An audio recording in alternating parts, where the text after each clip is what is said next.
পর অনুশীলনে যোগ দিলেন তামিম। ইংল্যান্ড কাউন্টি খেলতে গিয়ে এক ম্যাচ খেলেই ব্যক্তিগত কারণ দেখিয়ে দেশে ফিরে এসেছিলেন তামিম ইকবাল। যদিও তার ফেরার কথা ছিল জুলাইয়ের শেষ দিকে, কিন্তু হঠাৎ করেই গত বুধবার ফিরে আসেন ঢাকাতে।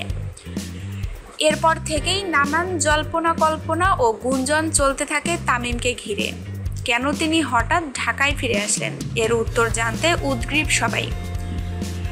খবর রয়েছে লন্ডনে নাকি তার পরিবারের উপর অ্যাসিড মারার চেষ্টা করা হয়েছিল।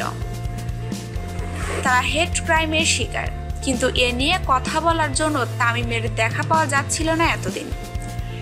দেশে ফেরার 4 দিন পর আজ তিনি যোগ দিয়েছেন জাতীয় দলের কন্ডিশনিং ক্যাম্পে। বেশ হালকা মেজাজেই সারাদিন ছিলেন তিনি দলের সঙ্গে। তবে মিরপুরে আসলেও গণমাধ্যমের কারোর সাথেই কথা বলেননি সদ্য ইংল্যান্ড ফেরত এই টাইগার ওপেনার। ট্রেনিং শেষে দুপুরে স্টেডিয়াম থেকে বের হয়ে ধীরে ধীরে নিজের গাড়িতে ওঠেন তিনি। এ সময় কারো কোনো প্রশ্নের জবাব দেননি, শুধু হেসেছেন। উল্লেখ্য, ইংল্যান্ডের ঘরোয়া প্রতিযোগিতার টি-20 ব্লাস্টে এসেক্সের হয়ে মাত্র 1 ম্যাচ খেলেই তামিম কেন ফিরলেন তা নিয়ে তোলপাড় চলছে এখনও। বাংলাদেশ এবং ইংল্যান্ডের কয়েকটি সংবাদ মাধ্যম জানিয়েছে লন্ডনে হেট ক্রাইমের শিকার হয়েছে তার পরিবার। ফেসবুকের অফিসিয়াল পেজে অবশ্য এমন তথ্য উড়িয়ে তামিমের দাবি ব্যক্তিগত কারণে দেশে ফেরার সিদ্ধান্ত নিয়েছেন তিনি।